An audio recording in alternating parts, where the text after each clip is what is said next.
সূরা আলে ইমরান। রহমান রহিম আল্লাহ তাআলার নামে। আলিফ লাম মিম। মহান আল্লাহ তাআলা, তিনি ছাড়া অন্য কোনো মাবুদ নেই। তিনি চিরঞ্জীব, তিনি চিরস্থায়ী। তিনি সত্য দ্বীন সহকারে তোমার উপর এই কিতাব নাজিল করেছেন, যা তোমার আগে নাজিল করা যাবতীয় কিতাবের সত্যতা স্বীকার করে, এবং তিনি তাওরাত ও ইনজিল নাজিল করেছেন। মানব জাতিকে সঠিক পথ প্রদর্শনের জন্য ইতিপূর্বে আল্লাহ তাআলা আরো কিতাব নাজিল করেছেন। তিনি হক ও বাতিলের মধ্যে ফয়সালা করার মানদণ্ড হিসেবে কোরআন অবতীর্ণ করেছেন।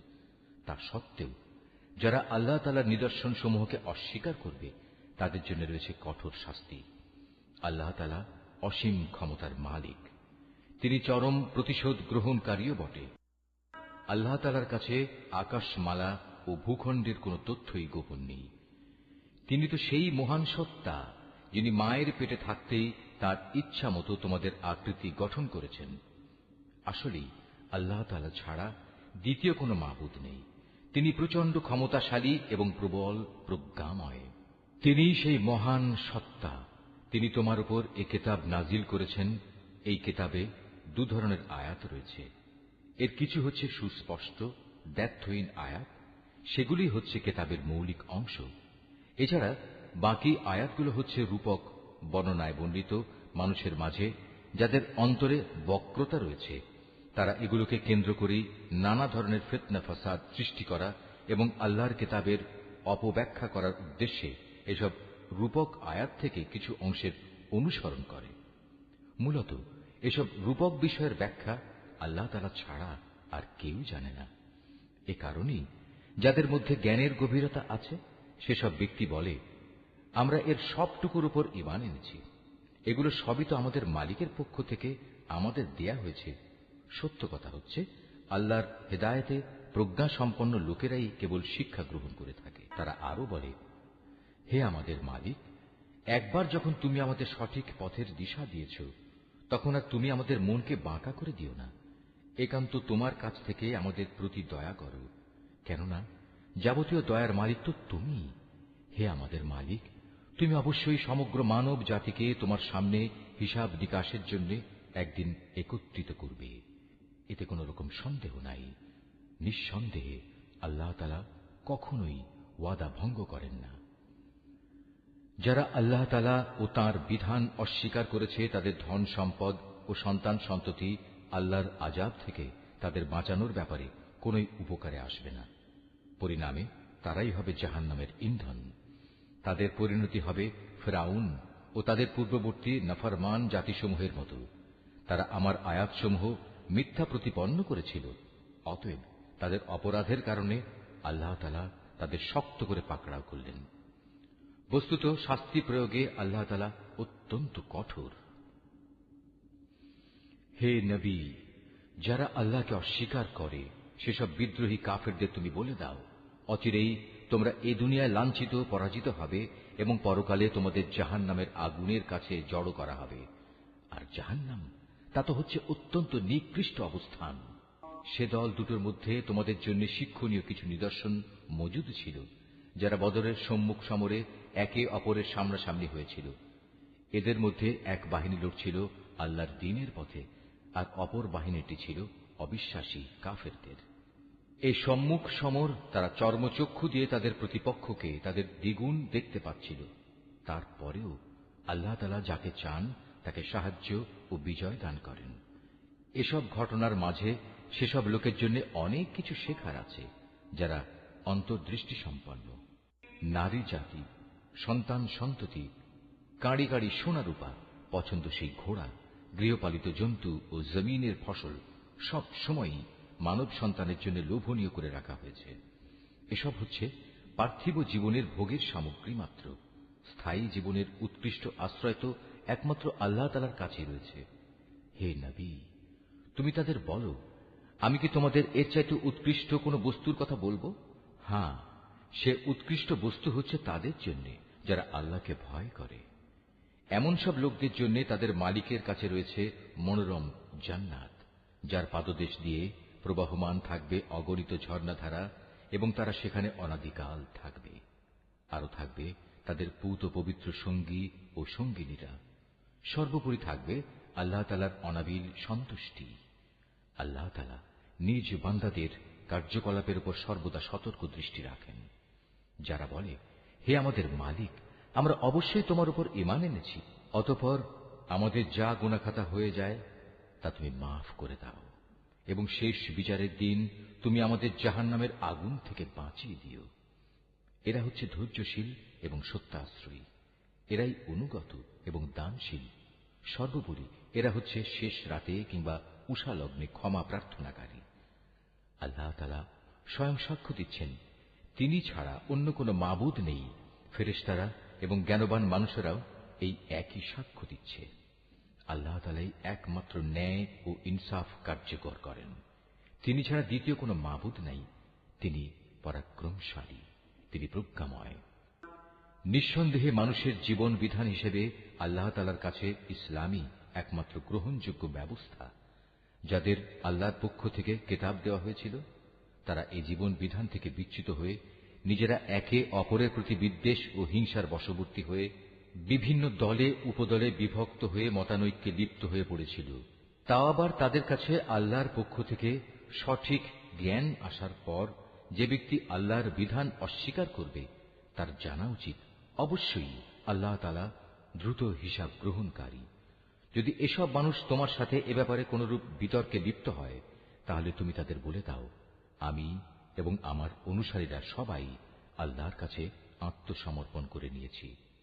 অতঃপর যাদের আল্লাহর পক্ষ থেকে কিতাব দেওয়া হয়েছে এবং যারা কোনো কিতাব না পেয়ে মূর্খ থেকে গেছে, তাদের সবাইকে জিজ্ঞাসা করো, তোমরা কি সবাই আল্লাহর কাছে আত্মসমর্পণ করেছ? হ্যাঁ, তারা যদি জীবনের সর্বক্ষেত্রে আল্লাহর আনুগত্য মেনে নেয়, তাহলে তারা তো সঠিক পথ পেয়েই গেল। কিন্তু তারা যদি ঈমান থেকে মুখ ফিরিয়ে নেয়, তাহলে মনে রেখো, তোমার দায়িত্ব হচ্ছে কেবল আমার কথা পৌঁছে দেয়া। আল্লাহ তাআলা বান্দাদের কর্মকাণ্ড পর্যবেক্ষণ করছেন। নিঃসন্দেহে যারা আল্লাহর নাজিল করা নিদর্শন সমূহ অস্বীকার করে, যারা অন্যায়ভাবে নবীদের হত্যা করে এবং মানব জাতিকে যারা ন্যায় ও ইনসাফ মেনে চলার আদেশ দেয়, তাদের হত্যা করে, এদের তুমি এক কঠোর শাস্তির সুসংবাদ দাও। এদের অবস্থা হচ্ছে দুনিয়া আখিরাত উভয় স্থানেই এদের কর্ম ব্যর্থ নিষ্ফল হয়ে গেছে, আর এ কারণেই এদের কোথাও কোনো সাহায্যকারী থাকবে না। হে নবী, তুমি তাদের সম্পর্কে চিন্তা করে দেখেছ কি, যাদের আমার কিতাবের কিছু অংশ দেয়া হয়েছিল, অতঃপর তাদের যখন আল্লাহর কিতাবের সে অংশের দিকে ডাকা হল যা তাদের মধ্যকার অমীমাংসিত বিষয়সমূহের মীমাংসা করে দেবে, তখন তাদের একদল লোক এ হেদায়েত থেকে মুখ ফিরিয়ে নিল।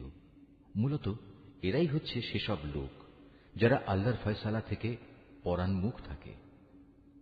এটা এ কারণে যে এ নির্বোধ লোকেরা বলে, দোজখের আগুন আমাদের শরীর কখনো স্পর্শ করবে না, আর যদি একান্ত করেও তা হবে হাতে গোনা কয়েকটি দিনের ব্যাপার মাত্র। মূলত তাদের নিজেদের ধর্ম বিশ্বাসের মাঝে নিজেদের মন গড়া ধারণাই তাদের প্রতারিত করে রেখেছে। অতঃপর সেদিন অবস্থান কেমন হবে, যেদিন আমি সমগ্র মানব সন্তানকে একত্রিত করব, যেদিন সম্পর্কে কোনো দ্বিধা সন্দেহের অবকাশ নেই। সেদিন প্রত্যেক মানব সন্তানকেই তার নিজস্ব অর্জিত বিনিময় পুরোপুরি দিয়ে দেয়া হবে এবং সেদিন কারো উপর বিন্দুমাত্র জুলুম করা হবে না। হে নবী, তুমি বলো, হে রাজাধিরাজ মহান আল্লাহ, তুমি যাকে ইচ্ছা তাকে সাম্রাজ্য দান করো, আবার যার কাছ থেকে চাও তা কেড়েও নিয়ে যাও। যাকে ইচ্ছা তুমি সম্মানিত করো, যাকে ইচ্ছা তুমি অপমানিত করো। সব রকমের কল্যাণ তো তোমার হাতেই নিবদ্ধ। নিশ্চয়ই তুমি সবকিছুর উপর একক ক্ষমতাবান। তুমি রাতকে দিনের মাঝে শামিল করো, আবার দিনকে রাতের ভেতর শামিল করো। প্রাণহীন বস্তু থেকে তুমি যেমন প্রাণের আবির্ভাব ঘটাও, আবার প্রাণহীন অসাড় বস্তু বের করে আনো প্রাণ সর্বস্ব জীব থেকে, এবং যাকে ইচ্ছা তুমি বিনা হিসেবে রিজিক দান করো। ঈমানদার ব্যক্তিরা কখনো ঈমানদারদের বদলে অবিশ্বাসী কাফেরদের নিজেদের বন্ধু বানাবে না। যদি তোমাদের কেউ তা করে, তবে আল্লাহর সাথে তার কোনো সম্পর্কই থাকবে না। হ্যাঁ, তাদের কাছ থেকে কোনো আশঙ্কা থাকলে তোমরা নিজেদের বাঁচাতে গেলে ভিন্ন কথা। আল্লাহ তাআলা তো বরং তার নিজের ব্যাপারেই তোমাদের ভয় দেখাচ্ছেন বেশি, কারণ তোমাদের আল্লাহর কাছেই ফিরে যেতে হবে। হে নবী, তুমি বলো, তোমরা তোমাদের মনের ভেতর কিছু গোপন করে রাখো কিংবা তা সবার সামনে প্রকাশ করে দাও, তা আল্লাহ তাআলা ভালোভাবে অবগত হন। আসমান, জমিন ও এর আভ্যন্তরীণ সবকিছু তিনি জানেন। সর্বোপরি আল্লাহ তাআলা সৃষ্টি লোকের সবকিছুর উপর ক্ষমতাবান। তিনি সকল শক্তির আধার। যেদিন প্রত্যেকেই তার ভালো কাজ সামনে হাজির দেখতে পাবে, যে ব্যক্তির কৃতকর্ম খারাপ থাকবে সে সেদিন কামনা করতে থাকবে যে তার মধ্যে এবং বিচারের এই দিনটির মাঝে যদি দুস্তর একটা তফাৎ থাকত। আল্লাহ তাআলা তো তোমাদের তার ক্ষমতা ও শাস্তি থেকে ভয় দেখাচ্ছেন, কারণ আল্লাহ তাআলা তার বান্দাদের সাথে অত্যন্ত অনুগ্রহশীল। হে নবী, তুমি বলো, তোমরা যদি আল্লাহ তাআলাকে ভালোবাসো তাহলে আমার কথা মেনে চলো, তাহলে আল্লাহ তাআলাও তোমাদের ভালোবাসবেন এবং তিনি তোমাদের গুনাহ খাতা মাফ করে দেবেন। আল্লাহ তাআলা অত্যন্ত ক্ষমাশীল ও দয়াবান। তুমি আরো বলো, তোমরা আল্লাহ তাআলা ও তার রাসূলের কথা মেনে চলো। এই আহ্বান সত্ত্বেও তারা যদি এ থেকে মুখ ফিরিয়ে নেয়, তুমি জেনে রেখো আল্লাহ তাআলা কখনো কাফেরদের পছন্দ করেন না। অবশ্যই আল্লাহ তাআলা আদম, নূহ এবং ইব্রাহিমের বংশধর ও ইমরানের বংশধরদের সৃষ্টিগুলির উপর নেতৃত্ব করার জন্য বাছাই করে নিয়েছেন। নেতৃত্বে সমাসীন এদের সন্তানরা বংশানুক্রমে পরস্পর পরস্পরের বংশধর। আল্লাহ তাআলা সবার কথাবার্তা শুনতে পান এবং সব কথা তিনি জানেন। স্মরণ করো, যখন ইমরানের স্ত্রী বলল, হে আমার মালিক, আমার গর্ভে যে সন্তান আছে তাকে আমি স্বাধীনভাবে তোমার দ্বীনের কাজ করার জন্য উৎসর্গ করলাম। তুমি আমার পক্ষ থেকে এ সন্তানটিকে কবুল করে নাও। অবশ্যই তুমি সব কথা শোনো এবং সব বিষয়ে জানো। অতঃপর একসময় যখন ইমরানের স্ত্রী সেই সন্তান জন্ম দিল, তখন সে বলল, হে আমার মালিক, এ কি? আমি তো দেখছি একটি মেয়ে সন্তান জন্ম দিয়েছি। একটা মেয়েকে কিভাবে আমি তোমার পথে উৎসর্গ করব? আল্লাহ তাআলা তো ভালোভাবেই জানতেন ইমরানের স্ত্রী কোন ধরনের শিশু জন্ম দিয়েছে। আসলে আল্লাহ তাআলার কোন কোন কাজের জন্য ছেলে কিন্তু কখনো মেয়ের মতো হবে না। ইমরানের স্ত্রী বলল, আমি এ শিশুর নাম রাখলাম মারিয়াম, এবং আমি এই শিশু ও তার অনাগত সন্তানকে অভিশপ্ত শয়তানের অনিষ্ট থেকে রক্ষার জন্য তোমার কাছে আশ্রয় চাই। আল্লাহ তাআলা ইমরানের স্ত্রীর দোয়া কবুল করলেন এবং এ মেয়েটিকে অত্যন্ত আগ্রহ ভরেই গ্রহণ করে নিলেন এবং ধীরে ধীরে এই মেয়েটিকে তিনি ভালোভাবে গড়ে তুললেন। আর সেজন্যই আল্লাহ তাআলা তাকে জাকারিয়ার তত্ত্বাবধানে রেখে দিলেন। বড় হবার পর যখনই জাকারিয়া তার কাছে তার নিজস্ব ইবাদতের কক্ষে যেত, তখনই দেখতে পেত সেখানে কিছু খাবার মজুদ রয়েছে। খাবার দেখে জাকারিয়া জিজ্ঞেস করত, হে মারিয়াম, এসব খাবার তোমার কাছে কোত্থেকে আসে? মারিয়াম জবাব দিত, এসব আসে আমার মালিক আল্লাহর কাছ থেকে। আর অবশ্যই আল্লাহ তাআলা যাকে চান তাকে বিনা হিসেবে রিজিক দান করেন। সেখানে দাঁড়িয়েই জাকারিয়া তার মালিকের কাছে দোয়া করল, হে আমার মালিক, তুমি তোমার কাছ থেকে আমাকে তোমার অনুগ্রহের প্রতীক হিসেবে একটি নেক সন্তান দান করো। নিশ্চয়ই তুমি মানুষের ডাক শোনো। ফেরেশতারা তাকে ডাক দিল এমন এক সময়ে যখন সে ইবাদতের কক্ষে নামাজ আদায় করছিল। ফেরেশতারা বলল, হে জাকারিয়া, আল্লাহ তাআলা তোমার ডাক শুনেছেন। অবশ্যই আল্লাহ তাআলা তোমাকে ইয়াহিয়ার জন্ম সম্পর্কে সুসংবাদ দিচ্ছেন। তোমার সে সন্তান আল্লাহর পক্ষ থেকে তার বাণীর সত্যায়ন করবে। সে হবে সমাজের নেতা, সে হবে সচ্চরিত্রবান, সে হবে নবী। সর্বোপরি সে হবে সৎ কর্মশীল ব্যক্তিদের একজন। এ কথা শুনে জাকারিয়া বলল, হে আমার মালিক, আমার ঘরে ছেলে হবে কিভাবে? একে তো আমি নিজে বার্ধক্যে উপনীত হয়ে গেছি, তদুপরি আমার স্ত্রীও বন্ধ্যা, সন্তান ধারণে সম্পূর্ণ অক্ষম। আল্লাহ তাআলা বললেন, হ্যাঁ, এভাবেই হয়। আল্লাহ তাআলা যা চান তাই তিনি করেন। জাকারিয়া নিবেদন করল, হে মালিক, তুমি আমার জন্য এর কিছু পূর্ব লক্ষণ ঠিক করে দাও। আল্লাহ তাআলা বললেন, হ্যাঁ, তোমার সে লক্ষণ হবে এই যে তুমি 3 দিন 3 রাত পর্যন্ত মানুষের সাথে ইশারা ইঙ্গিত ছাড়া কথাবার্তা বলবে না। এ অবস্থায় তুমি তোমার মালিককে বেশি বেশি স্মরণ করবে এবং সকাল সন্ধ্যায় তার পবিত্র নামসমূহের তসবিহ পাঠ করতে থাকবে। রুকু 5। অতঃপর মরিয়ম বয়প্রাপ্ত হল।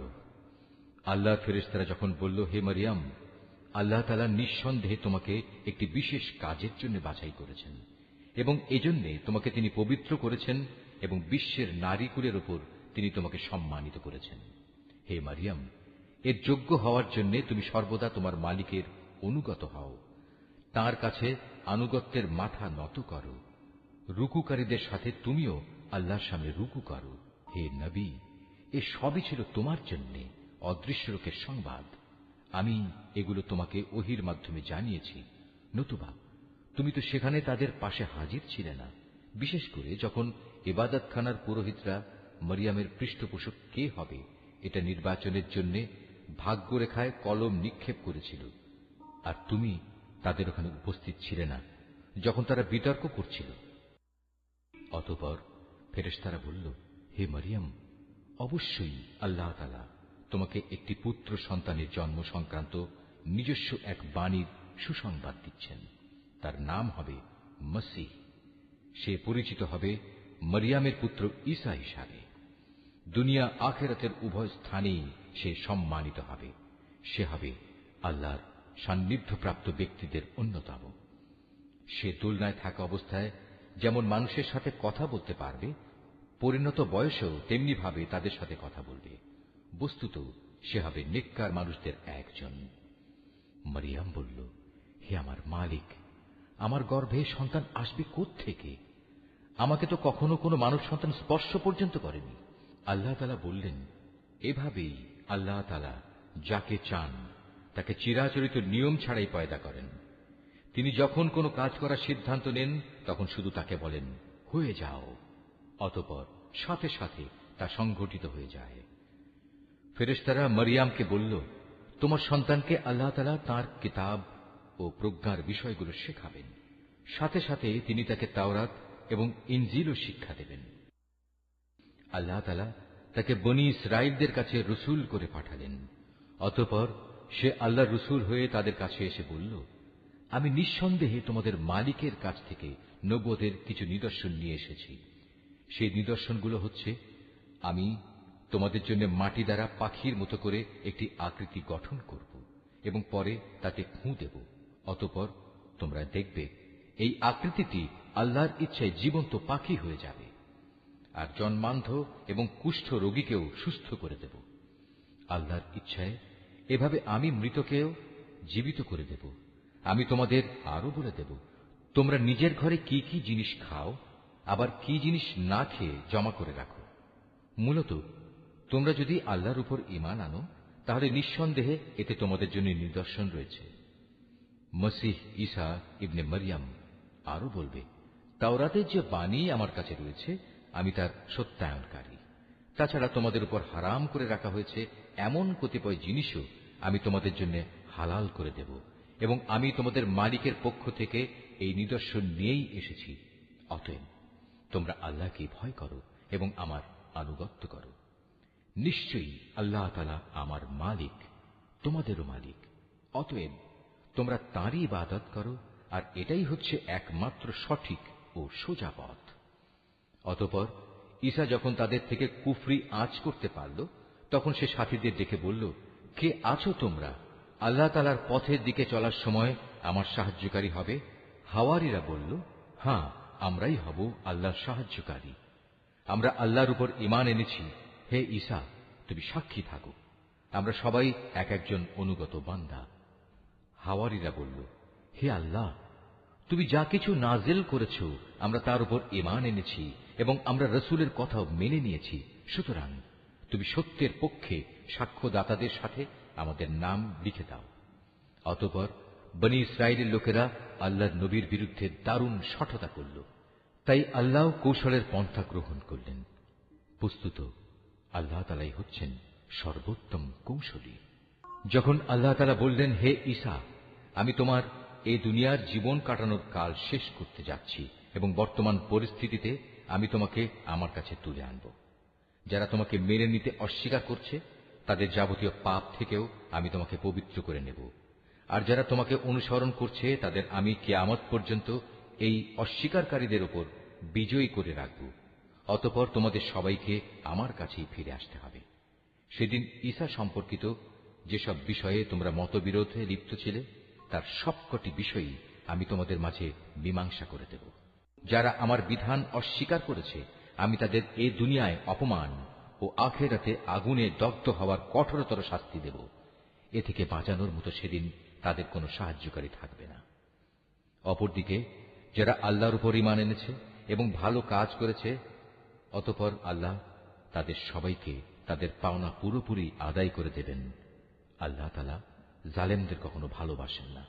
এই কিতাব যা আমি তোমাকে পড়ে শোনাচ্ছি তা হচ্ছে আল্লাহর নিদর্শন ও জ্ঞানপূর্ণ উপদেশ বিশেষ। সত্য কথা হচ্ছে আল্লাহ তাআলার কাছে ঈসার উদাহরণ হচ্ছে প্রথম মানুষ আদমের মতো। তাকেও আল্লাহ তাআলা মাতা পিতা ছাড়া সরাসরি মাটি থেকে পয়দা করেছেন। তারপর তাকে বললেন, এবার তুমি মানুষে পরিণত হয়ে যাও। সাথে সাথে তা মানুষ হয়ে গেল। এ হচ্ছে তোমার মালিক আল্লাহর পক্ষ থেকে আসা সত্য প্রতিবেদন। অতঃপর তোমরা কখনো সেসব দলে সামিল হও না যারা ঈসার ব্যাপারে নানা রকম সন্দেহ পোষণ করে। এ বিষয়ে আল্লাহর কাছ থেকে সঠিক জ্ঞান আসার পরেও যদি কেউ তোমার সাথে খামোখা ঝগড়া বিবাদ ও তর্ক করতে চায় তাহলে তুমি তাদের বলে দাও, এসো আমরা সবাই এ ব্যাপারে একমত হই। আমরা আমাদের ছেলেদের ডাকবো এবং তোমাদের ছেলেদেরও ডাকবো। একইভাবে আমরা ডাকবো আমাদের নারীদের এবং তোমাদের নারীদেরও। সাথে সাথে আমরা আমাদের নিজেদের এবং তোমাদেরও একসাথে জড়ো হওয়ার জন্য ডাক দেব। অতঃপর সবাই এক জায়গায় জড়ো হলে আমরা বিনীতভাবে আবেদন করব, আমাদের মধ্যে যে মিথ্যাবাদী তার উপর আল্লাহর অভিশাপ বর্ষিত হোক। এ হচ্ছে সঠিক ও নির্ভুল ঘটনা। আল্লাহ তাআলা ছাড়া দ্বিতীয় কোনো মাবুদ নাই। নিঃসন্দেহে আল্লাহ তাআলা পরম শক্তিশালী ও প্রজ্ঞাময়। অতঃপর তারা যদি এ চ্যালেঞ্জ থেকে মুখ ফিরিয়ে নেয় তাহলে তারা যেন জেনে রাখে আল্লাহ তাআলা কলহ সৃষ্টিকারীদের ভালো করেই জানেন। হে নবী, তুমি বলো, হে কিতাবধারীরা, এসো আমরা উভয় একমত হই এমন এক কথায় যা আমাদের কাছে এক ও অভিন্ন, এবং সে কথাটি হচ্ছে আমরা উভয়ই আল্লাহ তাআলা ছাড়া অন্য কারো ইবাদত করব না এবং তার সাথে অন্য কিছুকে অংশীদার বানাব না। সর্বোপরি এক আল্লাহ তাআলা ছাড়া আমরা আমাদের মাঝেও একে অপরকে প্রভু বলে মেনে নেব না। অতঃপর তারা যদি এ থেকে মুখ ফিরিয়ে নেয় তাহলে তাদের তুমি বলে দাও, তোমরা সাক্ষী থেকো, আমরা আল্লাহর সামনে আনুগত্যের মাথা নত করে দিয়েছি। তুমি আরো বলো, হে কিতাবধারীরা, তোমরা ইব্রাহিম সম্পর্কে আমাদের সাথে অযথা কেন তর্ক করো, অথচ তোমরা জানো তাওরাত ও ইনজিল তার অনেক পরে নাজিল করা হয়েছে। তোমরা কি একথা বুঝতে পারছ না? হ্যাঁ, এর কয়েকটি বিষয়ে তোমাদের হয়তো কিছু কিছু জানাশোনা ছিল এবং সে বিষয়ে তো তোমরা তর্ক বিতর্কও করলে, কিন্তু যেসব বিষয়ে তোমাদের কোনো জ্ঞানই নেই সেসব বিষয়ে তোমরা বিতর্কে লিপ্ত হচ্ছ কেন? আল্লাহ তাআলাই তো সবকিছু জানেন, তোমরা কিছুই জানো না। সঠিক ঘটনা হচ্ছে ইব্রাহিম না ছিল ইহুদি না ছিল খ্রিস্টান, বরং সে ছিল একজন একনিষ্ঠ মুসলিম। সে কখনো মুশরিকদের দলভুক্ত ছিল না।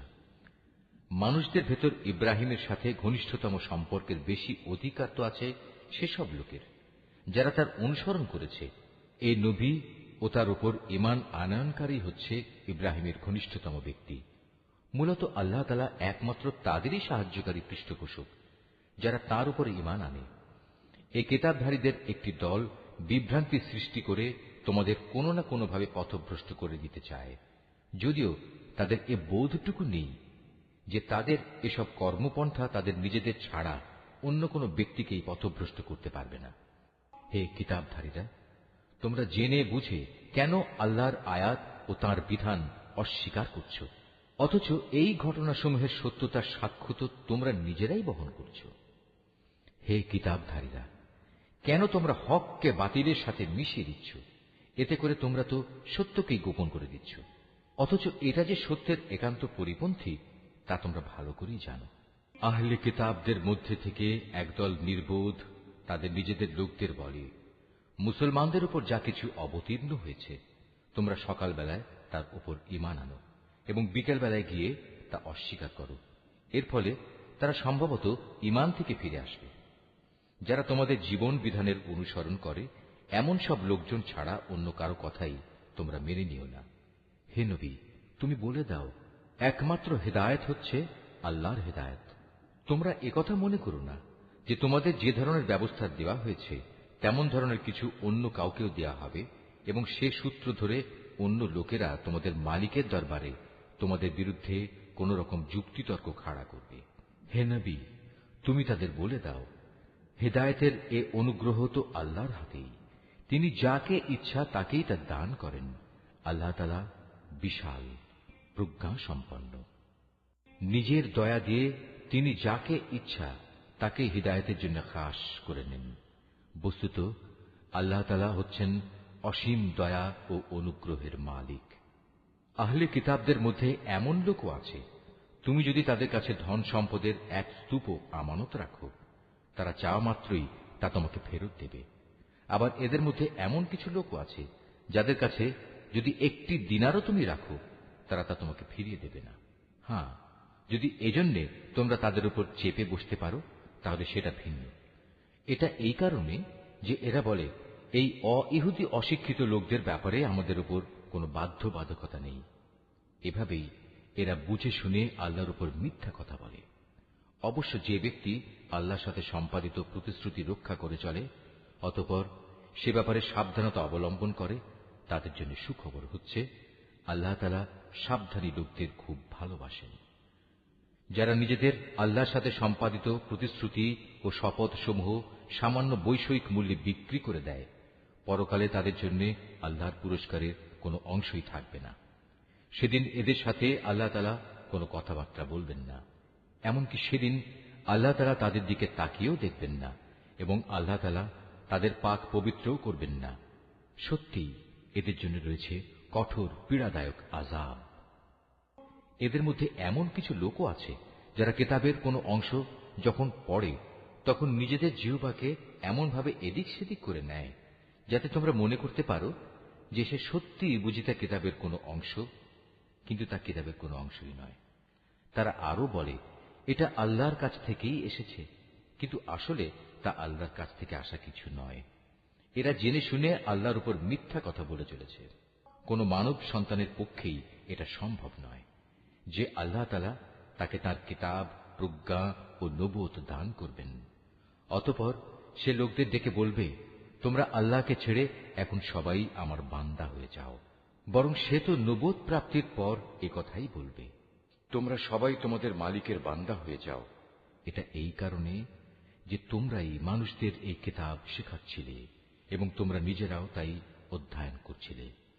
আল্লাহর ফেরেশতা ও তার নবীদের প্রতিপালক রূপে স্বীকার করে নিতে এ ব্যক্তি তোমাদের কখনো আদেশ দেবে না। একবার আল্লাহর অনুগত মুসলমান হবার পর সে কিভাবে তোমাদের পুনরায় কুফরির আদেশ দিতে পারে? আল্লাহ তাআলা যখন তার নবীদের কাছ থেকে প্রতিশ্রুতি নিয়েছিলেন তখন তিনি বলেছিলেন, এ হচ্ছে কিতাব ও তার ব্যবহারিক জ্ঞান কৌশল যা আমি তোমাদের দান করলাম। অতঃপর তোমাদের কাছে যখন আমার কোন রসূল আসবে যে তোমাদের কাছে রক্ষিত আগের কিতাবের সত্যায়ন করবে, তখন তোমরা অবশ্যই তার আনিত বিধানের উপর ঈমান আনবে এবং তাকে সাহায্য করবে।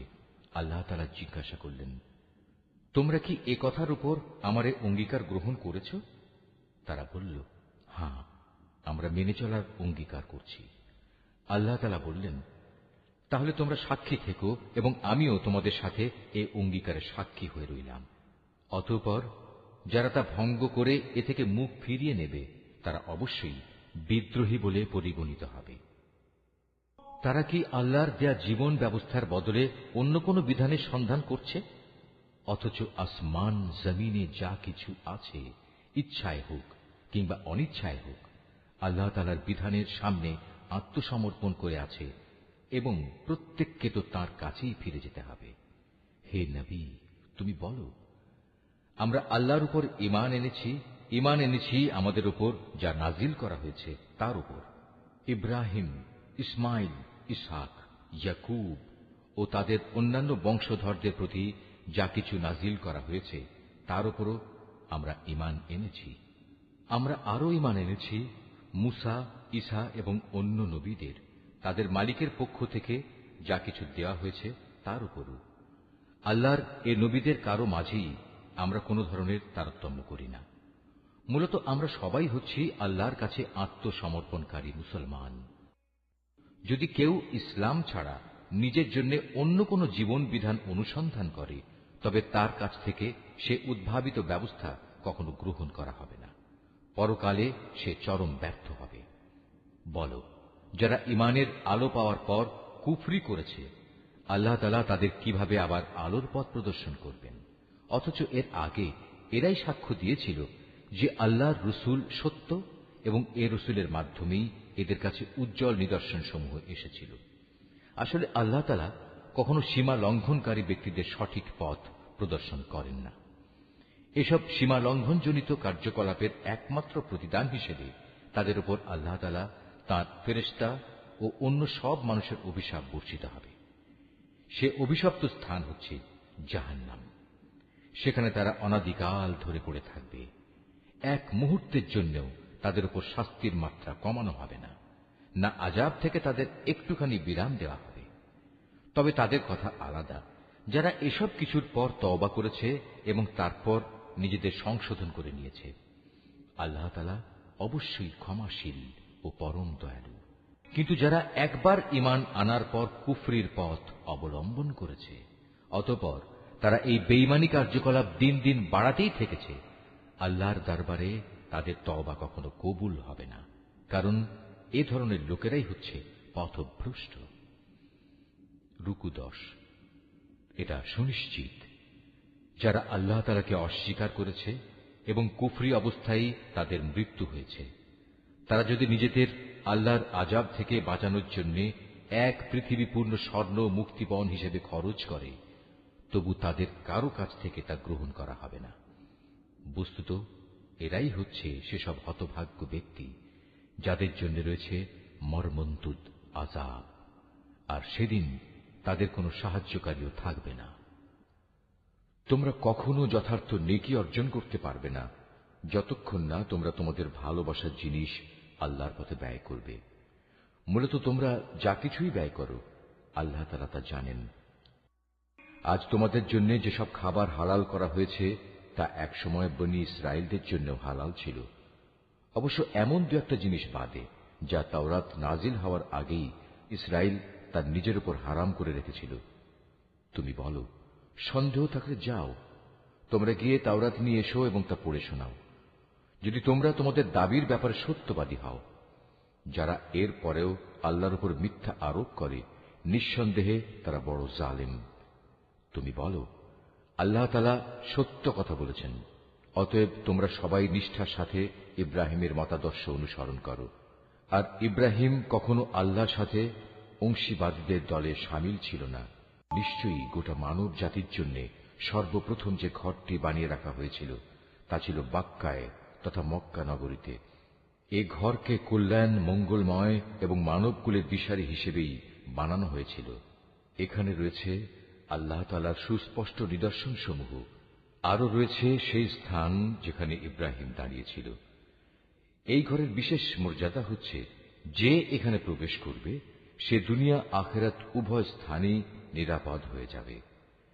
দ্বিতীয় মর্যাদা হচ্ছে, মানব জাতির উপর আল্লাহর জন্য এই দায়িত্ব দেয়া হয়েছে যে যে ব্যক্তিরই এ ঘর পর্যন্ত পৌঁছার সামর্থ্য থাকবে সে যেন এই ঘরের হজ আদায় করে। আর যদি কেউ এ বিধান অস্বীকার করে, তার জেনে রাখা উচিত আল্লাহ তাআলা সৃষ্টিকুলের মোটেই মুখাপেক্ষী নন। হে নবী, তুমি বলো, হে আহলে কিতাবরা, তোমরা কেন জেনে বুঝে আল্লাহর আয়াত অস্বীকার করো, অথচ আল্লাহ তাআলাই তোমাদের যাবতীয় কাজের সাক্ষী। তুমি আরো বলো, হে আহলে কিতাবরা, তোমরা কেন তাদের আল্লাহর পথ থেকে ফেরাতে চেষ্টা করছো যারা ঈমান এনেছে, এবং এভাবেই তোমরা আল্লাহর পথকে বাঁকা করতে চাও, অথচ এই লোকদের সত্যপন্থী হবার ব্যাপারে তোমরাই তো সাক্ষী। আল্লাহ তাআলা তোমাদের এই সব বিদ্রোহমূলক আচরণ সম্পর্কে মোটেই উদাসীন নন। হে মানুষ, তোমরা যারা ঈমান এনেছ, তোমরা যদি এই আহলে কিতাবদের কোন একটি দলের কথা মেনে চলো, তাহলে মনে রেখো এরা ঈমান আনার পরেও ধীরে ধীরে তোমাদের কাফের বানিয়ে দেবে। আর তোমরা কিভাবে কুফরি করবে যখন তোমাদের সামনে বারবার আল্লাহর আয়াতসমূহ তেলাওয়াত করা হচ্ছে? তাছাড়া এই আয়াতের বাহক স্বয়ং আল্লাহর রসূল যখন তোমাদের মাঝে মজুদ রয়েছে। যে ব্যক্তি আল্লাহ ও তার বিধানকে শক্ত করে আঁকড়ে ধরবে সে অবশ্যই সোজা পথে পরিচালিত হবে। হে মানুষ, তোমরা যারা ঈমান এনেছ আল্লাহকে ভয় করো, ঠিক যতটুকু ভয় তাকে করা উচিত। আল্লাহর কাছে সম্পূর্ণ আত্মসমর্পণকারী না হয়ে তোমরা কখনো মৃত্যুবরণ করো না। তোমরা সবাই মিলে আল্লাহর রশিকে শক্ত করে আঁকড়ে ধরো এবং কখনো পরস্পর বিচ্ছিন্ন হও না।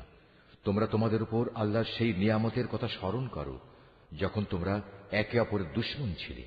অতঃপর আল্লাহ তাআলা তাঁর দ্বীনের বন্ধন দিয়ে তোমাদের একের জন্য অপরের মনে ভালোবাসার সঞ্চার করে দিলেন।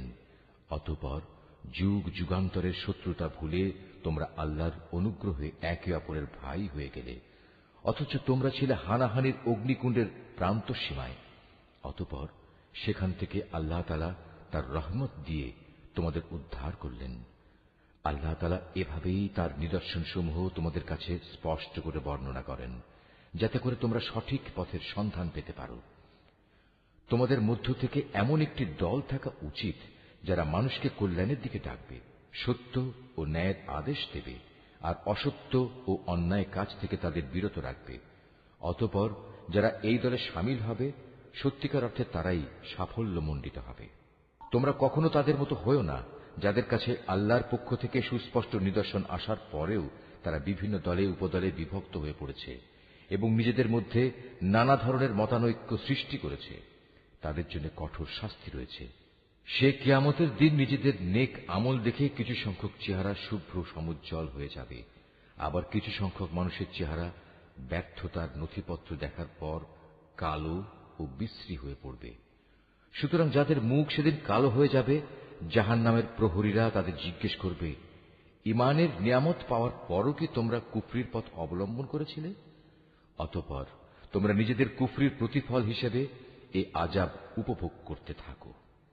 আর যাদের চেহারা আলোকোজ্জ্বল হবে তারা সেদিন আল্লাহ তাআলার অফুরন্ত দয়ার আশ্রয়ে থাকবে, তারা সেখানে থাকবে চিরদিন। এর সবকিছুই হচ্ছে আল্লাহর নিদর্শন। যথাযথভাবে আমি সেগুলো তোমাকে পড়ে শোনাচ্ছি, কেননা আল্লাহ তাআলা তার আয়াতসমূহ গোপন রেখে এবং পরে সেজন্য শাস্তির বিধান করে সৃষ্টিকুলের উপর কোনো জুলুম করতে চান না। মূলত আসমানসমূহ ও জমিনে যা কিছু আছে সবই আল্লাহর জন্য। সবকিছুকে একদিন আল্লাহর দিকে ফিরিয়ে দেয়া হবে। তোমরাই হচ্ছ দুনিয়ার সর্বোত্তম জাতি। সমগ্র মানব জাতির কল্যাণের জন্যই তোমাদের উত্থান। তোমাদের দায়িত্ব হচ্ছে তোমরা দুনিয়ার মানুষদের সৎ কাজের আদেশ দেবে এবং অসৎ কাজ থেকে বিরত রাখবে। আর তোমরা নিজেরাও আল্লাহর উপর পুরোপুরি ঈমান আনবে। আহলে কিতাবরা যদি সত্যি সত্যি ঈমান আনত তাহলে এটা তাদের জন্য কতই না ভালো হতো। তাদের মধ্যে কিছু কিছু ঈমানদার ব্যক্তিও রয়েছে, তবে তাদের অধিকাংশই হচ্ছে সত্যত্যাগী লোক। সামান্য কিছু দুঃখ কষ্ট দেয়া ছাড়া তারা তোমাদের কখনো কোনো ক্ষতি করতে পারবে না। তারা যদি কোনো সময় তোমাদের সাথে সম্মুখ সমরে লিপ্ত হয় তাহলে তারা পৃষ্ঠ প্রদর্শন করবে, অতঃপর তাদের কোন রকম সাহায্য করা হবে না। যেখানেই এদের পাওয়া যাবে সেখানেই এদের অপমানিত ও লাঞ্ছিত করে রাখা হবে। তবে আল্লাহ তাআলার নিজের প্রতিশ্রুতি ও মানুষের প্রতিশ্রুতির মাধ্যমে কিছুটা নিরাপত্তা পাওয়া গেলে সেটা ভিন্ন। এরা আল্লাহর ক্রোধ ও গজবের পাত্র হয়েছে। এদের ওপর দারিদ্র্য ও লাঞ্ছনা চাপিয়ে দেওয়া হয়েছে। এর কারণ ছিল এরা আল্লাহ তাআলা ও তাঁর বিধানকে অস্বীকার করেছে। আল্লাহর নবীদের এরা অন্যায়ভাবে হত্যা করেছে। মূলত এ হচ্ছে তাদের বিদ্রোহ ও সীমা লঙ্ঘনের ফল। তারা আহলে কিতাবরা আবার সবাই একরকম নয়। তাদের মধ্যে এমন কিছু লোক আছে যারা সত্য ও ন্যায়ের উপর অবিচল হয়ে দাঁড়িয়ে আছে, যারা সারা রাত আল্লাহর কিতাব পাঠ করে এবং নামাজ পড়ে। তারা আল্লাহ তাআলা ও শেষ বিচার দিনের উপর ঈমান রাখে এবং মানুষদের তারা ন্যায় কাজের আদেশ দেয় ও অন্যায় কাজ থেকে নিষেধ করে। সৎ কাজে এরা প্রতিযোগিতা করে। এ ধরনের মানুষেরাই হচ্ছে মূলত নেক লোকদের অন্তর্ভুক্ত। তারা যা কিছু ভালো কাজ করবে প্রতিদান দেওয়ার সময় তা কখনো অস্বীকার করা হবে না, কারণ আল্লাহ তাআলা পরেজগার লোকদের ভালো করেই জানেন। একথা সুনিশ্চিত যারা আল্লাহ তাআলাকে অস্বীকার করে তাদের ধন সম্পদ সন্তান সন্ততি আল্লাহ তাআলার মোকাবেলায় তাদের কোনোই উপকারে আসবে না, বরং তারা হবে নিশ্চিত জাহান্নামের অধিবাসী। সেখানে অনন্তকাল তারা পড়ে থাকবে।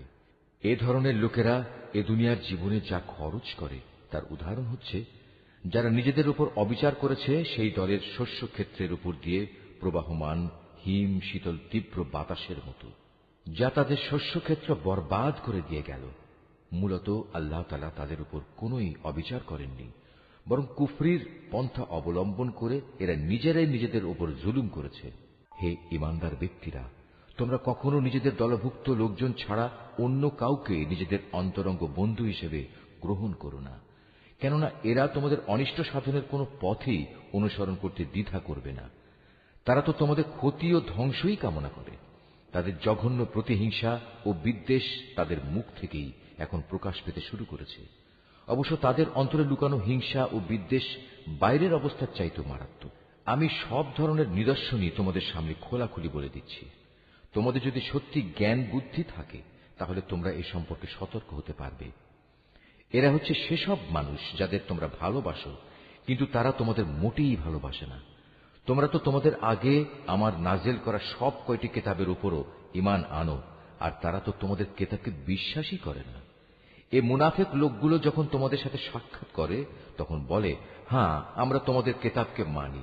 আবার যখন এরা একান্তে নিজেদের লোকদের কাছে চলে যায় তখন নিজেদের ক্রোধের বশবর্তী হয়ে এরা তোমাদের সাফল্যের ওপর নিজেদের আঙুল কামড়াতে শুরু করে। তুমি তাদের বলো, যাও, নিজেদের ক্রোধের আগুনে নিজেরাই পুড়ে মরো। অবশ্যই আল্লাহ তাআলা এ মুনাফিকদের মনের ভেতর লুকিয়ে থাকা যাবতীয় চক্রান্তমূলক বিষয় সম্পর্কে সম্যক অবগত আছেন। তাদের অবস্থা হচ্ছে, তোমাদের কোনো কল্যাণ হলে তার কারণে তাদের খারাপ লাগে, আবার তোমাদের কোনো অকল্যাণ দেখলে তারা আনন্দে ফেটে পড়ে।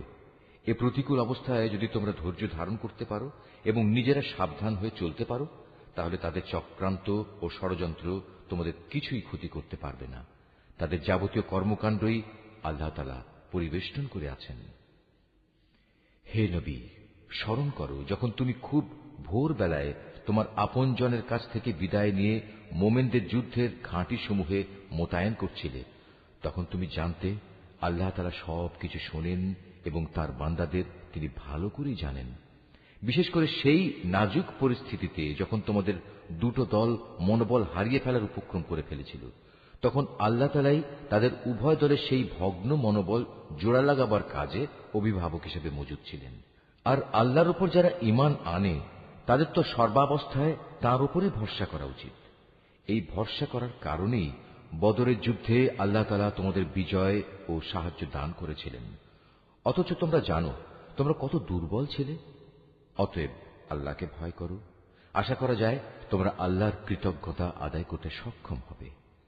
সে মুহূর্তের কথাও স্মরণ করো যখন তুমি মোমেনদের বলেছিলে, যুদ্ধে বিজয় লাভ করার জন্য তোমাদের মালিক যদি আসমান থেকে 3000 ফেরেশতা পাঠিয়ে তোমাদের সাহায্য করেন তাহলে তোমাদের বিজয়ের জন্য তা কি যথেষ্ট হবে না? অবশ্যই তোমরা যদি ধৈর্য ধারণ করো এবং শয়তানের চক্রান্ত থেকে বেঁচে থাকতে পারো। এ অবস্থায় তারা শত্রু বাহিনী যদি তোমাদের উপর দ্রুত গতিতে আক্রমণ করে বসে তাহলে তোমাদের মালিক প্রয়োজনে 5000 চিহ্নিত ফেরেশতা দিয়েও তোমাদের সাহায্য করবেন। আসলে এ সংখ্যাটা বলে আল্লাহ তাআলা তোমাদের জন্য একটি সুসংবাদ দিয়েছেন। নতুবা বিজয়ের জন্য তো তিনি একাই যথেষ্ট। আল্লাহ তাআলা চেয়েছেন যেন এর ফলে তোমাদের মন কিছুটা প্রশান্ত ও আশ্বস্ত হতে পারে। আর সাহায্য ও বিজয় তা তো পরাক্রান্ত প্রজ্ঞাময় আল্লাহ তাআলার পক্ষ থেকেই আসে। তিনিই সর্বজ্ঞ। আল্লাহ তাআলা এর দ্বারা কাফেরদের এক দলকে নিশ্চিহ্ন করে দিতে চান, অথবা তাদের একাংশকে তিনি এর মাধ্যমে লাঞ্ছিত করে দিতে চান, যেন তারা ব্যর্থ হয়ে যুদ্ধের ময়দান থেকে ফিরে যায়। হে নবী, এ ব্যাপারে তোমার কিছুই করার নেই। আল্লাহ তাআলা চাইলে তাদের উপর দয়া পরবশ হবেন কিংবা চাইলে তাদের কঠোর শাস্তি দেবেন, কেননা এরা ছিল স্পষ্টত জালেম। আসমান সমূহ ও জমিনে যা কিছু আছে তার সব হচ্ছে আল্লাহ তাআলার। তিনি যাকে ইচ্ছা ক্ষমা করে দেবেন, যাকে ইচ্ছা শাস্তি দেবেন। আল্লাহ তাআলা অত্যন্ত ক্ষমাশীল ও পরম দয়ালু। হে মানুষ, তোমরা যারা ইসলামকে একটি পূর্ণাঙ্গ বিধান হিসেবে বিশ্বাস করেছ, চক্রবৃদ্ধি হারে সুদ খেও না, এবং তোমরা আল্লাহ তাআলাকে ভয় করো। আশা করা যায় তোমরা কল্যাণ লাভ করতে পারবে। জাহান্নামের আগুনকে তোমরা ভয় করো, যা তৈরি করে রাখা হয়েছে তাদের জন্য যারা একে অস্বীকার করেছে। তোমরা আল্লাহ তাআলা ও তাঁর রসূলের কথা মেনে চলো। আশা করা যায় তোমাদের উপর দয়া করা হবে। তোমরা তোমাদের মালিকের পক্ষ থেকে ক্ষমা পাওয়ার কাজে প্রতিযোগিতা করো, আর সেই জান্নাতের জন্যও প্রতিযোগিতা করো যার প্রশস্ততা আকাশ ও পৃথিবী সমান। আর এই বিশাল জান্নাত প্রস্তুত করে রাখা হয়েছে সেসব ভাগ্যবান লোকদের জন্য যারা আল্লাহকে ভয় করে, সচ্ছল হোক কিংবা অসচ্ছল, সর্বাবস্থায় যারা আল্লাহর পথে নিজেদের ধন সম্পদ ব্যয় করে, যারা নিজেদের ক্রোধ সংবরণ করে এবং মানুষের অপরাধসমূহ যারা ক্ষমা করে দেয়। আসলে ভালো মানুষদের আল্লাহ তাআলা হামেশাই ভালোবাসেন।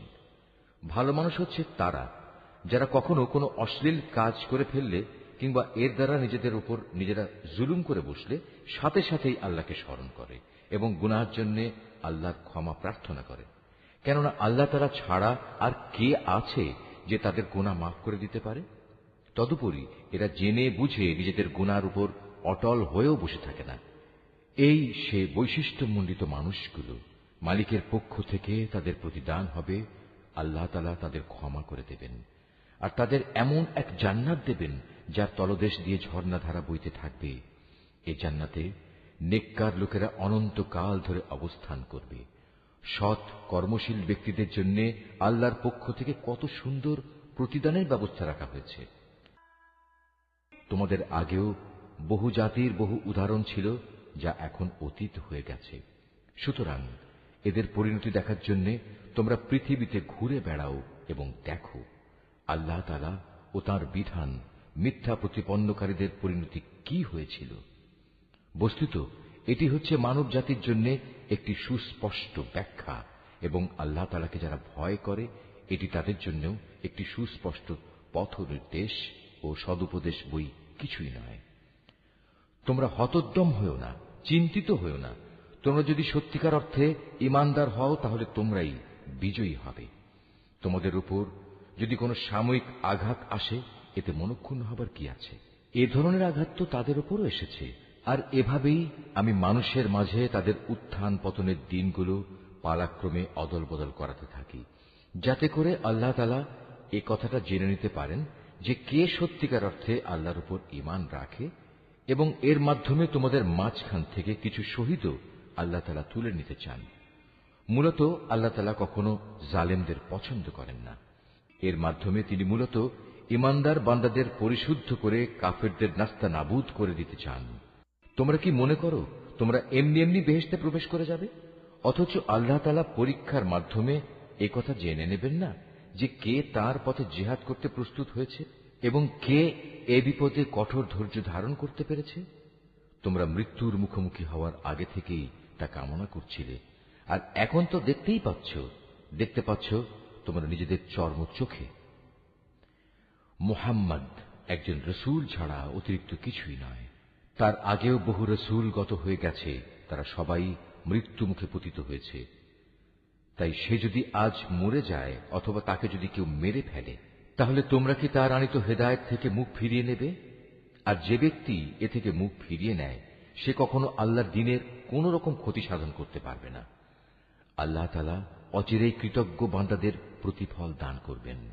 কোন প্রাণী আল্লাহর সিদ্ধান্ত ও অনুমতি ছাড়া মরবে না। আল্লাহ তাআলার কাছে প্রত্যেকটি প্রাণীরই মৃত্যুর দিনক্ষণ সুনির্দিষ্ট হয়ে আছে। এর পরেও যে ব্যক্তি পার্থিব পুরস্কারের প্রত্যাশা করে, আমি তাকে এ দুনিয়াতেই তার কিছু অংশ দান করব। আর যে ব্যক্তি আখিরাতের পুরস্কারের ইচ্ছা পোষণ করবে, আমি তাকে সে চিরন্তন পাওনা থেকেই এর প্রতিফলন দান করব, এবং অচিরেই আমি আমার প্রতি কৃতজ্ঞদের যথার্থ প্রতিফল দান করব। আল্লাহর আরো অনেক নবী এখানে এসেছিল, যুদ্ধ করেছে আল্লাহর পথে।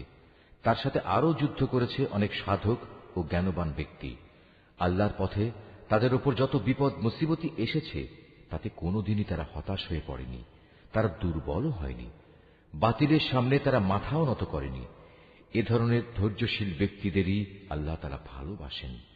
তাদের মুখে এছাড়া অন্য কথা ছিল না যে তারা বলেছিল, হে আমাদের মালিক, তুমি আমাদের যাবতীয় গুনাহখাতা মাফ করে দাও, আমাদের কাজকর্মের সব বাড়াবাড়ি তুমি ক্ষমা করে দাও, এবং বাতিলের মোকাবেলায় তুমি আমাদের কদম মজবুত রাখো। হক ও বাতিলের সম্মুখ সমরে কাফেরদের উপর তুমি আমাদের বিজয় দাও। অতঃপর আল্লাহ তাআলা এই নেক বান্দাদের দুনিয়ার জীবনেই ভালো প্রতিফল দিয়েছেন এবং পরকালীন জীবনেও তিনি তাদের জন্য উত্তম পুরস্কার দিয়েছেন। আল্লাহ তাআলা নেককার বান্দাদের ভালোবাসেন। হে মানুষ, তোমরা যারা আল্লাহর উপর ঈমান এনেছো, তোমরা যদি কথায় কথায় এই কাফেরদের অনুসরণ করতে শুরু করো, তাহলে এরা তোমাদের ঈমান পূর্ববর্তী জাহেলিয়াতের অবস্থায় ফিরিয়ে নিয়ে যাবে। ফলে তোমরা নিদারুণভাবে ক্ষতিগ্রস্ত হয়ে পড়বে। আল্লাহ তাআলাই হচ্ছেন তোমাদের একমাত্র রক্ষক ও অভিভাবক, এবং তিনিই হচ্ছেন তোমাদের উত্তম সাহায্যকারী। অচিরেই আমি এ কাফেরদের অন্তরে ভীতি সঞ্চার করে দেব, কারণ তারা আল্লাহর সাথে অন্যদের শরীক বানিয়ে তাদের অনুসরণ করেছে, অথচ তাদের এই কাজের সপক্ষে আল্লাহ তাআলা কোন দলিল প্রমাণ তাদের কাছে পাঠাননি। এদের শেষ গন্তব্যস্থল হচ্ছে জাহান্নামের আগুন। জালেমদের বাসস্থান এই জাহান্নাম কত নিকৃষ্ট! ওহদের ময়দানে আল্লাহ তাআলা তোমাদের যে সাহায্য দেওয়ার প্রতিশ্রুতি দিয়েছিলেন তা তিনি পালন করেছেন। যুদ্ধের প্রথম দিকে তোমরা আল্লাহর অনুমতি ও সাহায্য নিয়ে তাদের নির্মূল করে যাচ্ছিলে। পরে যখন তোমরা সাহস ও মনোবল হারিয়ে ফেললে এবং আল্লাহর রসুলের বিশেষ একটি আদেশ পালনের ব্যাপারে মতপার্থক্য শুরু করে দিলে, এমনকি আল্লাহর রসুল যখন তোমাদের ভালোবাসার সেই জিনিস তথা আসন্ন বিজয় দেখিয়ে দিলেন, তারপরেও তোমরা তার কথা অমান্য করে তার বলে দেয়া স্থান ছেড়ে চলে গেলে। তোমাদের কিছু লোক ঠিক তখন বৈষয়িক ফায়দা হাসিলে ব্যস্ত হয়ে পড়ল। তখনও তোমাদের কিছু লোক পরকালের কল্যাণী চাইতে থাকল। অতঃপর আল্লাহ তাআলা এর দ্বারা তোমাদের ঈমানের পরীক্ষা নিতে চাইলেন এবং তা থেকে তোমাদের অন্যদিকে ফিরিয়ে দিলেন। অতঃপর আল্লাহ তাআলা তোমাদের মাফ করে দিলেন। আল্লাহ তাআলা হামেশাই ঈমানদারদের উপর দয়াবান। ওহুদের সম্মুখ সমরে বিপর্যয় দেখে তোমরা যখন ময়দান ছেড়ে পাহাড়ের উপরের দিকে উঠে যাচ্ছিলে এবং তোমরা তোমাদের কোন লোকের প্রতি লক্ষ্য রাখছিলে না, অথচ আল্লাহর রসুল তোমাদের তখনও পেছন থেকে ডাকছিল, কিন্তু তোমরা শুনলে না। তাই আল্লাহ তাআলা তোমাদের দুঃখের পর দুঃখ দিলেন, যেন তোমাদের কাছ থেকে যা হারিয়ে গেছে এবং যা কিছু বিপদ তোমাদের উপর পতিত হয়েছে, এর কোনোটার ব্যাপারে তোমরা উদ্বিগ্ন ও মর্মাহত না হও। আল্লাহ তাআলা তোমাদের সব ধরনের কর্মকাণ্ড সম্পর্কেই ওয়াকিবহাল রয়েছেন। এরপর আল্লাহ তাআলা তোমাদের উপর এমন সন্তোষজনক পরিস্থিতি নাজেল করে দিলেন, এর ফলে তোমাদের একদল লোক তন্দ্রাচ্ছন্ন হয়ে পড়ে, আর একদল লোক যাদের নিজেরাই নিজেদের উদ্বিগ্ন করে রেখেছিল, তারা তাদের জাহেলি যুগের ধারণা অনুযায়ী আল্লাহ তাআলা সম্পর্কে অন্যায় ধারণা করতে থাকে। এক পর্যায়ে তারা এও বলতে শুরু করে, যুদ্ধ পরিচালনার কাজে কি আমাদের কোনো ভূমিকা আছে? হে নবী, তুমি তাদের বলো, এ ব্যাপারে আমারও কোনো ভূমিকা নেই। ক্ষমতা ও কর্তৃত্বের সবটুকু আল্লাহর হাতে। এই দলের লোকেরা তাদের মনের ভেতর সেসব কথাবার্তা গোপন করে রেখেছে, তা তোমার সামনে খোলাখুলি প্রকাশ করে না। তারা বলে, এ কাজে যদি আমাদের কোনো ভূমিকা থাকত, তাহলে আজ আমরা এখানে নিহত হতাম না। তুমি তাদের বলে দাও, যদি আজ তোমরা সবাই ঘরের ভেতরেও থাকতে, তবু নিহত হওয়া যাদের অবধারিত ছিল, তারা তাদের মরণের বিছানার দিকে বের হয়ে আসত। আর এভাবেই তোমাদের মনের ভেতর লুকিয়ে রাখা বিষয়সমূহের ব্যাপারে আল্লাহ তাআলা তোমাদের পরীক্ষা করেন, এবং এই ঘটনার মাঝ দিয়ে তিনি তোমাদের অন্তরে যা কিছু আছে তাও পরিশুদ্ধ করে দেন। তোমাদের মনের কথা সম্পর্কে আল্লাহ তাআলা সম্যক ওয়াকিবহাল রয়েছেন। দুটি বাহিনী যেদিন সম্মুখ সমরে একে অপরের মুখোমুখি হয়েছিল, সেদিন যারা ময়দান থেকে পালিয়ে গিয়েছিল, তাদের একাংশের অর্জিত কাজের জন্য শয়তানই তাদের পদস্খলন ঘটিয়ে দিয়েছিল। অতঃপর তারা অনুতপ্ত হলে আল্লাহ তাআলা তাদের ক্ষমা করে দিলেন। আল্লাহ তাআলা অত্যন্ত ক্ষমাশীল ও পরম ধৈর্যশীল। হে ঈমানদার ব্যক্তিরা, তোমরা কাফেরদের মতো হও না। তাদের অবস্থা ছিল এমন, এ কাফেরদের কোনো ভাই বন্ধু যখন বিদেশ বিভূয়ে মারা যেত কিংবা কোনো যুদ্ধে লিপ্ত হতো, তখন এরা তাদের সম্পর্কে বলতো, এরা যদি বাইরে না গিয়ে আমাদের কাছে থাকত, তাহলে এরা কিছুতেই মরত না এবং এরা নিহতও হতো না। এভাবেই এ মানসিকতাকে আল্লাহ তাআলা তাদের মনের আক্ষেপে পরিণত করে দেন। আসলে আল্লাহই মানুষের জীবন দেন, আল্লাহই মানুষের মৃত্যু ঘটান, এবং তোমরা এ দুনিয়ায় যা করে যাচ্ছ, আল্লাহ তাআলা তার সব কিছুই দেখেন। তোমরা যদি আল্লাহর পথে নিহত হও অথবা সে পথে থেকেই তোমরা মৃত্যুবরণ করো, তাহলে আল্লাহর পক্ষ থেকে যে রহমত ও ক্ষমা লাভ করবে তা হবে কাফেরদের সঞ্চিত অর্থ সামগ্রীর চাইতে অনেক বেশি উত্তম। আল্লাহর পথে যদি তোমরা জীবন বিলিয়ে দাও অথবা তাঁরই পথে তোমাদের মৃত্যু হয়, তাহলেই তোমাদের কি করার থাকবে? কারণ তোমাদের তো একদিন আল্লাহ তাআলার সমীপে এমনি একত্রিত করা হবে। এটা আল্লাহর এক অসীম দয়া যে তুমি এদের সাথে ছিলে কোমল প্রকৃতির মানুষ। এর বিপরীত যদি তুমি নিষ্ঠুর ও পাষাণ হৃদয়ের মানুষ হতে, তাহলে এসব লোক তোমার আশপাশ থেকে সরে যেত। অতএব তুমি এদের অপরাধসমূহ মাফ করে দাও, এদের জন্য আল্লাহর কাছে ক্ষমা প্রার্থনা করো এবং কাজকর্মের ব্যাপারে এদের সাথে পরামর্শ করো। অতঃপর সে পরামর্শের ভিত্তিতে সংকল্প একবার যখন নিয়ে নেবে, তখন তার সফলতার জন্য আল্লাহর উপর ভরসা করো। আল্লাহ তাআলা তার উপর নির্ভরশীল মানুষদের ভালোবাসেন। যদি আল্লাহ তাআলা তোমাদের সাহায্য করেন, তাহলে কোনো শক্তি তোমাদের পরাজিত করতে পারবে না। আর তিনি যদি তোমাদের পরিত্যাগ করেন, তাহলে এখানে এমন কোন শক্তি আছে যে অতঃপর তোমাদের কোন রকম সাহায্য করতে পারে? কাজেই আল্লাহর উপর যারা ঈমান আনে, তাদের আল্লাহর উপরই ভরসা করা উচিত। কোন নবীর পক্ষে কোন বস্তুর খেয়ানত করা সম্ভবই নয়। হ্যাঁ, মানুষের মধ্যে কেউ যদি কিছু খেয়ানত করে, তাহলে কিয়ামতের দিন সে ব্যক্তিকে তার খেয়ানতের সে বস্তু সহ আল্লাহর দরবারে হাজির হতে হবে। অতঃপর প্রত্যেককেই তার অর্জিত ভালো মন্দের পাওনা সঠিকভাবে আদায় করে দেয়া হবে। সেদিন তাদের কারো ওপর অবিচার করা হবে না। যে ব্যক্তি আল্লাহর সন্তুষ্টির পথ অনুসরণ করে, তার সাথে কিভাবে সে ব্যক্তির তুলনা করা যায়? যে আল্লাহর বিরোধী পথে চলে শুধু তার ক্রোধই অর্জন করেছে, তার এমন ব্যক্তির জন্য জাহান্নামের আগুন হবে একমাত্র বাসস্থান, আর তা হবে সত্যিই একটি নিকৃষ্ট আশ্রয়স্থল। এরা নিজ নিজ আমল অনুযায়ী আল্লাহর কাছে বিভিন্ন স্তরে বিভক্ত হবে। আল্লাহ তাআলা এদের সব ধরনের কার্যকলাপের উপর সজাগ দৃষ্টি রাখেন। আল্লাহ তাআলা অবশ্যই তাঁর ঈমানদার বান্দাদের উপর এই অনুগ্রহ করেছেন যে তিনি তাদের মাঝ থেকে একজন ব্যক্তিকে রসূল করে পাঠিয়েছেন, যে তাদের কাছে আল্লাহর কিতাবের আয়াতসমূহ পড়ে শোনায় এবং সে অনুযায়ী সে তাদের জীবনকে পরিশুদ্ধ করে। সর্বোপরি সে নবী তাদের আল্লাহর কিতাব ও তাঁর গ্রন্থলব্ধ জ্ঞান বিজ্ঞান শিক্ষা দেয়। অথচ এরা সবাই ইতিপূর্বে স্পষ্ট ভ্রান্তিতে নিমজ্জিত ছিল। যখনই তোমাদের উপর ওহদ যুদ্ধের বিপদ নেমে এলো, তখনই তোমরা বলতে শুরু করলে, পরাজয়ের এ বিপদ কিভাবে এলো, কার দোষে এলো? অথচ বদরের যুদ্ধে এর চাইতে দ্বিগুণ পরাজয়ের বিপদ তো তোমরাই তাদের ঘটিয়েছিলে। হে নবী, তুমি বলো, এটা এসেছে তোমাদের নিজেদের কারণেই। আল্লাহ তাআলা সর্ববিষয়ের উপর অসীম ক্ষমতায় ক্ষমতাবান। ওহুদের ময়দানে দুদলের সম্মুখ লড়াইয়ের দিনে যে সাময়িক বিপর্যয় তোমাদের উপর এসেছিল, তা এসেছে আল্লাহর ইচ্ছায়। এই বিপর্যয় দিয়ে আল্লাহ তাআলা এ কথাটা জেনে নিতে চান কারা তাঁর উপর সঠিক অর্থে ঈমান এনেছে। এর মাধ্যমে তাদের পরিচয় তিনি জেনে নেবেন। যারা এই চরম মুহূর্তে মুনাফিকি করেছে, এ মুনাফিকদের যখন বলা হয়েছিল যে সবাই একসাথে আল্লাহর পথে লড়াই করো, অথবা কমপক্ষে নিজেদের শহরের প্রতিরক্ষাটুকু তোমরা করো, তখনও তারা বলল, যদি আমরা জানতাম আজ সত্যি সত্যি যুদ্ধ হবে, তাহলে অবশ্যই আমরা তোমাদের অনুসরণ করতাম। এ সময় তারা ঈমানের চাইতে কুফরিরই বেশি কাছাকাছি অবস্থান করছিল।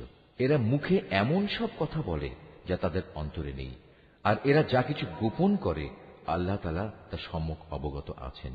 এরা হচ্ছে সেসব মুনাফিক যারা যুদ্ধে শরিক না হয়ে ঘরে বসে থাকত এবং ভাইদের সম্পর্কে বলল, তারা যদি তাদের মতো ঘরে বসে থাকত এবং তাদের কথা শুনত, তাহলে তারা আজ এভাবে মারা পড়ত না। হে নবী, তুমি এ মুনাফিকদের বলো, যদি তোমরা সত্যবাদী হও তাহলে তোমাদের থেকে মৃত্যু সরিয়ে দাও। যারা আল্লাহর পথে নিহত হয়েছে তাদের তোমরা কোনো অবস্থাতেই মৃত বলো না, তারা তো জীবিত। তাদের মালিকের পক্ষ থেকে জীবিত লোকদের মতোই তাদের রিজিক দেয়া হচ্ছে। আল্লাহ তাআলা নিজ অনুগ্রহ দিয়ে তাদের যা কিছু দান করেছেন তাতেই তারা পরিতৃপ্ত। এবং যারা এখনো তাদের পেছনে রয়ে গেছে, যারা এখনো তাদের সাথে মিলিত হতে পারেনি, তাদের ব্যাপারেও এরা খুশি, কেননা এমন ধরনের লোকদের জন্য এখানে কোনো ভয় নেই এবং তারা সেদিন উৎকণ্ঠিতও হবে না। এ ভাগ্যবান মানুষরা আল্লাহর পক্ষ থেকে অফুরন্ত নিয়ামত ও অনুগ্রহে উৎফুল্ল আনন্দিত হয়, কারণ আল্লাহ তাআলা ইমানদার বান্দাদের পাওনা কখনো বিনষ্ট করেন না। উহুদের এত বড় আঘাত আসার পরেও যারা আবার আল্লাহ তাআলা ও তার রসুলের ডাকে সাড়া দিয়েছে এবং তাদের মধ্যে আরো যারা নেক কাজ করেছে, সর্বোপরি সর্বদা যারা আল্লাহকে ভয় করে চলেছে, এদের সবার জন্য রয়েছে মহাপুরস্কার। যাদের মানুষেরা যখন বলল, তোমাদের বিরুদ্ধে কাফেরদের এক বিশাল বাহিনী জামায়াত হয়েছে, অতএব তোমরা তাদের ভয় করো, এ বিষয়টাই যারা যথার্থ ইমানদার তাদের ইমান আরো বাড়িয়ে দিল। তারা বলল, আল্লাহ তাআলাই আমাদের জন্য যথেষ্ট এবং তিনিই হলেন উত্তম কর্মবিধায়ক। অতঃপর আল্লাহর নেয়ামত ও অনুগ্রহ নিয়ে এরা এমন ভাবে ফিরে এলো যে কোনো প্রকার অনিষ্টই তাদের স্পর্শ করতে পারল না। এরা আল্লাহর সন্তুষ্টির পথই অনুসরণ করল।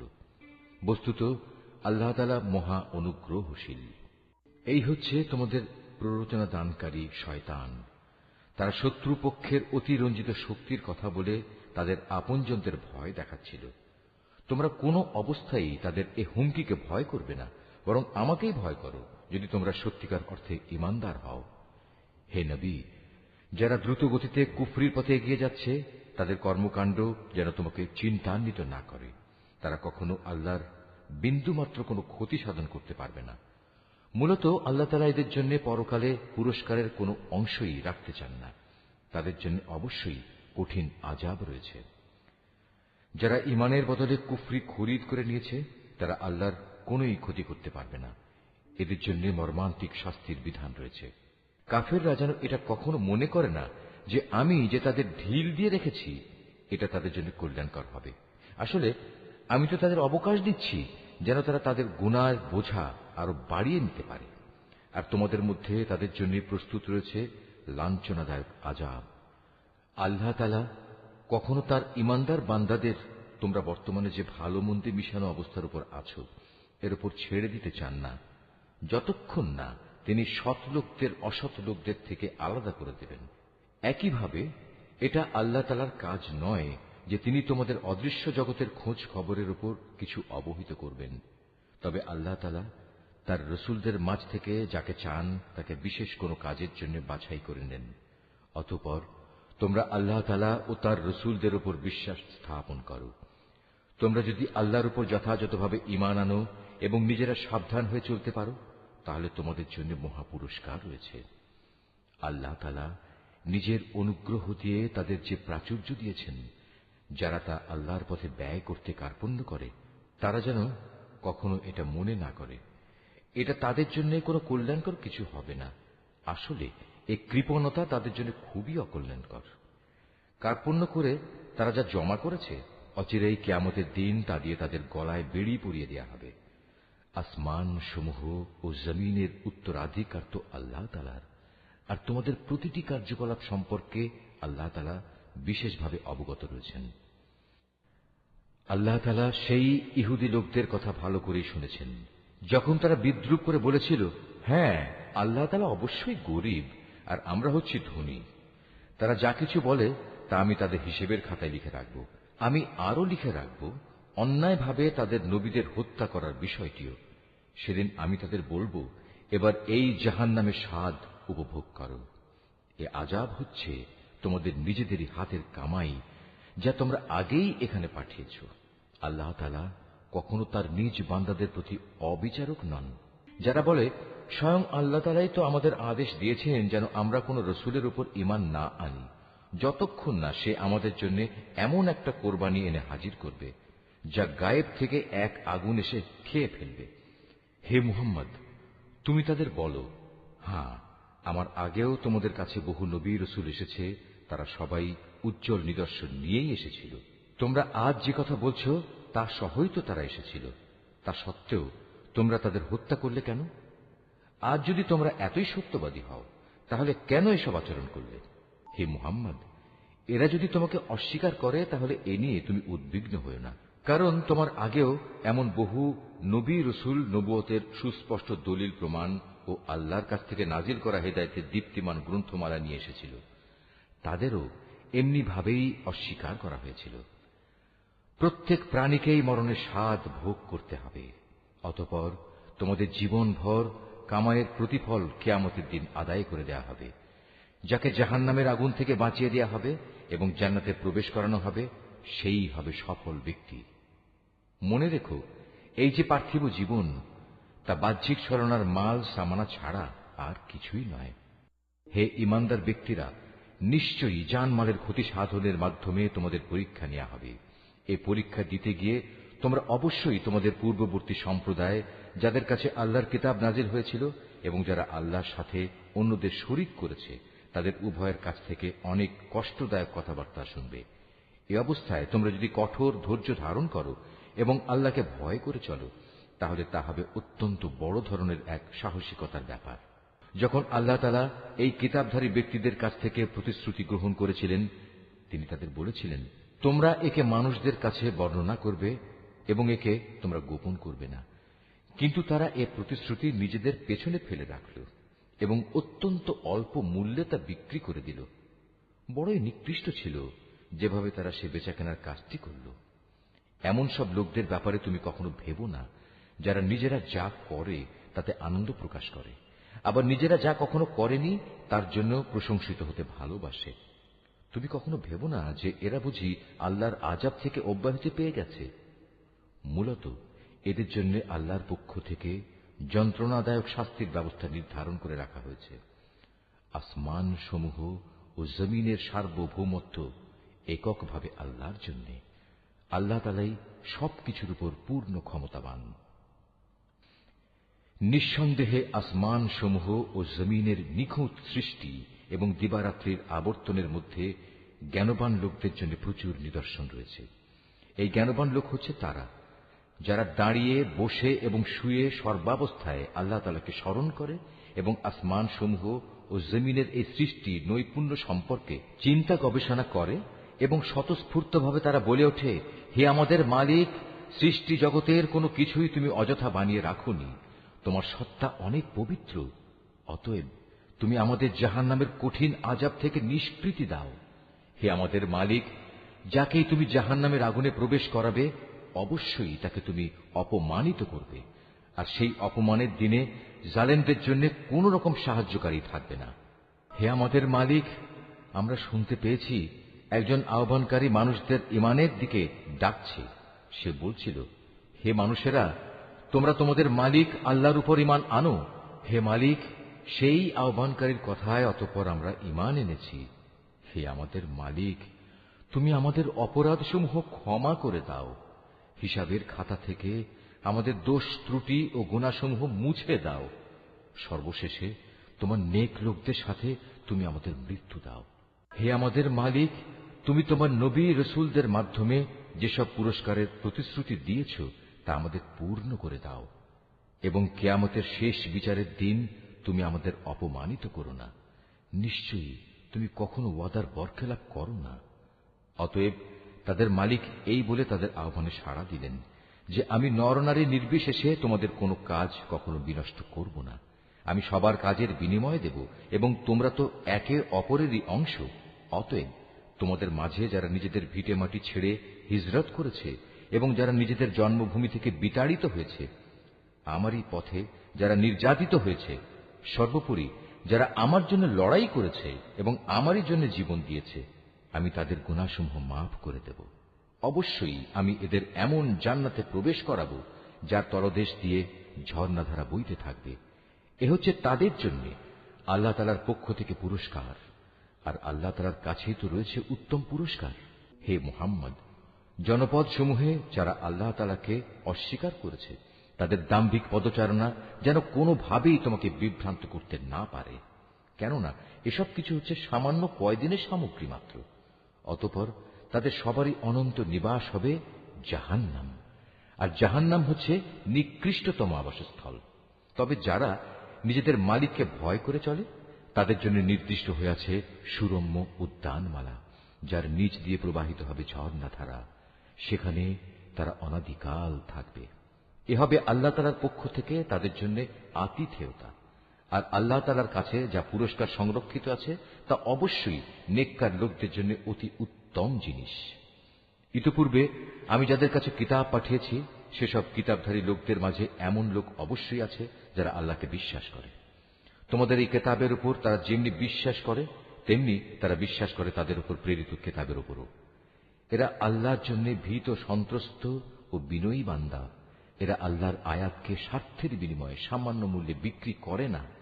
এরাই হচ্ছে সেসব ব্যক্তি যাদের জন্য তাদের মালিকের কাছ থেকে অগাধ পুরস্কার রয়েছে। নিঃসন্দেহে আল্লাহ তাআলা হচ্ছেন দ্রুত হিসাব সম্পন্নকারী। হে মোমেনরা, তোমরা ধৈর্য ধারণ করো, এ কাজে একে অপরের সাথে প্রতিযোগিতা করো, শত্রুর মোকাবেলায় সদা সুদৃঢ় থেকো, একমাত্র আল্লাহকেই ভয় করো। এভাবেই আশা করা যায় তোমরা সফল কাম হতে পারবে।